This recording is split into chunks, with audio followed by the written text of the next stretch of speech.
ಇವತ್ತಿನ ದಿನ ಏನು ಈ ವಿಶಾಲ್ ಮಾರ್ಟ್ ಪಕ್ಕದಲ್ಲಿ ಏನು ಪಾರ್ಲರ್ ಅನ್ನ ಓಪನ್ ಮಾಡಿದ್ದೀವಿ.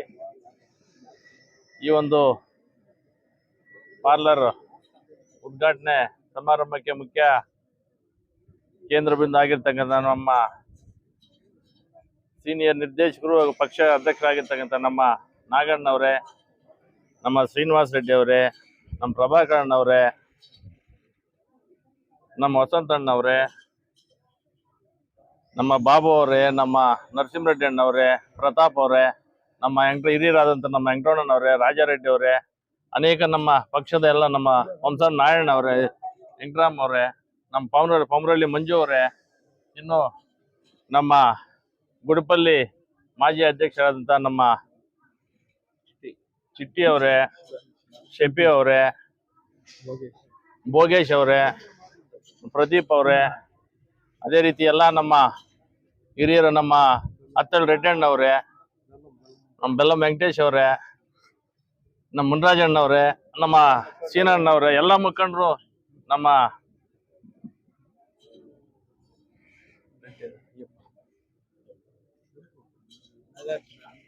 ನಾಗಾರ್ಜುನ ಅವರೇ, ನಮ್ಮ ರೆಡ್ಡಣ್ಣ ಅವರೇ, ಇನ್ನು ಸುಮಾರು ಜನ, ಏನು ಮುಖ್ಯವಾಗಿ ಇಲ್ಲಿ ನಮ್ಮ ಮಾರುಕಟ್ಟೆ ಮ್ಯಾನೇಜರ್ ಆಗಿರ್ತಕ್ಕಂಥವ್ರು, ಅದೇ ರೀತಿ ನಮ್ಮ ಈ ಒಂದು ನಂಜನಗೌಡರು ಎಲ್ಲರೂ ಸಹ ಈ ಸಂದರ್ಭದಲ್ಲಿ ಏನು ಇವತ್ತಿನ ಈ ಪಾರ್ಲರ್ ಅನ್ನು ಓಪನ್ ಮಾಡಿದ್ದೀವಿ. ಬಹುಶಃ ಇದು ಒಂದು ಒಳ್ಳೆಯ ರೀತಿಯಲ್ಲಿ ಬೆಳೆಯಲಿ. ಈಗಾಗಲೇ ವಿಸ್ತಾರವಾಗಿ ನಮ್ಮ ನಾಗಣ್ಣವ್ರು ಹೇಳಿದ್ದಾರೆ, ಏನು ನಮ್ಮ ಡೈರಿ ವಿಚಾರವಾಗಿ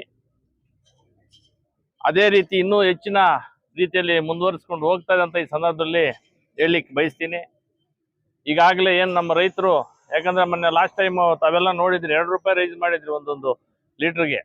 ಬಹುಶಃ 2.5 ತಿಂಗಳಿಗೂ ಏನು ಅಲ್ಲಿ ಉಳಿದಿರ್ತಕ್ಕಂಥ ಅಂದ್ರೆ ರೈತರ ದುಡ್ಡೇ ಸುಮಾರು ಒಂದು 10 ರಿಂದ 12 ಕೋಟಿ ರೂಪಾಯಿ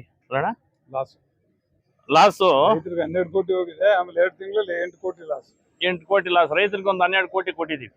ಬಹುಶಃ ಅದನ್ನು ಮುಂದಿನ ದಿನಗಳಲ್ಲಿ ಫುಲ್ಫಿಲ್ ಮಾಡಿ ರೈತರಿಗೋಸ್ಕರ ಏನು ಇವತ್ತು ರೈತರಿಗೋಸ್ಕರ ನಡೀತಿದೆ ಸಂಸ್ಥೆ, ರೈತರಿಗೋಸ್ಕರನೇ ನಾವು ಎಲ್ಲ ರೀತಿಯ ಎಲ್ಲ ಸೌಲಭ್ಯಗಳನ್ನು ಕೊಡುವಂಥ ನಿಟ್ಟಿನಲ್ಲಿ ಕೆಲಸ ಮಾಡ್ತಿದ್ದೀವಿ. ಅದೇ ರೀತಿ ಮುಂದಿನ ದಿನಗಳಲ್ಲೂ ಸಹ ನಮ್ಮ ರೈತರಿಗೋಸ್ಕರ ಯಾವುದೇ ಒಂದು ಕಾರ್ಯಕ್ರಮಗಳಲ್ಲಿ ಮಾಡುವಂಥ ನಿಟ್ಟಿನಲ್ಲಿ ಕೆಲಸ ಮಾಡ್ತೀವಿ. ಇವತ್ತು ದಿನ ಹೇಳ್ಬೇಕಂದ್ರೆ ಬಹುಶಃ ಈಗಾಗಲೇ ನೀವು ನಿನ್ನೆ 3 ದಿನ ಹಿಂದೆ ನಿಮ್ಗೆ ಗೊತ್ತಿರಬೇಕು, ಮಾವಿನಕಾಯಿದು ಏನು ಸುಮಾರು ರೈತರು ಕಂಗಾಲಾಗಿದ್ರು. 4 ರೂಪಾಯಿ ಹಂಗೆ ರೈತರಿಗೆ ಪ್ರತಿ ಹೆಕ್ಟೇರ್ಗೆ 10 ಟನ್ ಅಂದ್ರೆ 5 ಎಕರೆಗೆ 20 ಟನ್ ಆಗುವಂತ ರೀತಿಯಲ್ಲಿ 4 ರೂಪಾಯಿ ಅಂದ್ರೆ ಸುಮಾರು ಒಬ್ಬ ರೈತನಿಗೆ ಮಾವಿರ್ತಕ್ಕಂಥ ರೈತರಿಗೆ 5 ಎಕರೆ 80,000 ರೂಪಾಯಿವರೆಗೂ ಕೊಡುವಂತ ನಿಟ್ಟಿನಲ್ಲಿ ಕೆಲಸ ಮಾಡಿದಾರೆ. ಅಂದ್ರೆ ಬಹುಶಃ ನಾನು ಏನಕ್ಕೆ ಮಾತನ್ನು ಹೇಳ್ತೀನಿ ಅಂತಂದ್ರೆ, ರೈತರು ಅಂತ ಬಂದಾಗ ನಮ್ಮ ಕುಮಾರಣ್ಣವರು ಆ ಒಂದು ಕುಟುಂಬ, ನಾನು ಸುಮಾರು ಪದೇ ಹೇಳ್ತಿದ್ದೀನಿ, ರೈತರು ಅಂದ್ರೆ ಆ ಕುಟುಂಬನ ಬಿಟ್ರೆ ರೈತರಿಗೋಸ್ಕರ ಯಾರೂ ಮುಂದೆ ಬರೋದು ಇಲ್ಲ.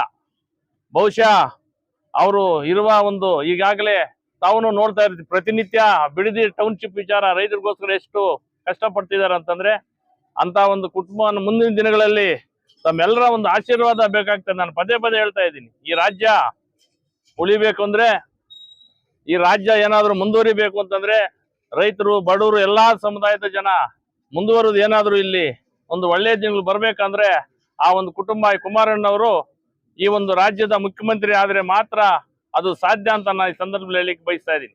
ಬಹುಶಃ ಈಗಾಗಲೇ ಕಂಡಿದ್ದೀರಿ ಅವರ ಒಂದು ಕೆಲಸ ಕಾರ್ಯವೈಖರಿ ಬಗ್ಗೆ ಎಲ್ಲರೂ ನೋಡಿದಿರಿ. ಯಾಕಂದ್ರೆ ರೈತರು ಅಂದ್ರೆ ಅವ್ರಿಗೆ ಪ್ರಾಣ. ರೈತರಿಗೋಸ್ಕರ ಹುಟ್ಟಿರ್ತಕ್ಕಂಥ ಕುಟುಂಬವನ್ನ ಮುಂದೆ ತಾವೆಲ್ಲರೂ ಒಂದು ಆಶೀರ್ವಾದ ಮಾಡ್ಬೇಕು ಅಂತ ಈ ಸಂದರ್ಭದಲ್ಲಿ ಹೇಳಿಕ್ಕೆ ಬಯಸ್ತಾ ಇದ್ದೀನಿ.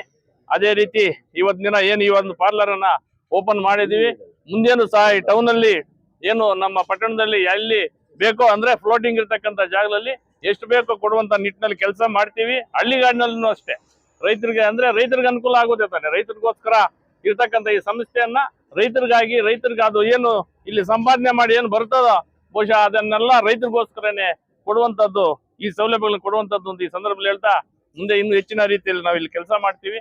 ಒಂದು ರೈತರಿಗೆ ಅನುಕೂಲ ಆಗ್ಲಿ ಅಂತ ಈ ಸಂದರ್ಭ ತಾವೆಲ್ಲರ ಮುಂದೆ ಹೇಳ್ತಾ ನಾನು ಮಾತನ್ನು ಮುಗಿಸ್ತಾ ಇದ್ದೀನಿ. ಜೈ ಹಿಂದ್, ಜೈ ಕರ್ನಾಟಕ.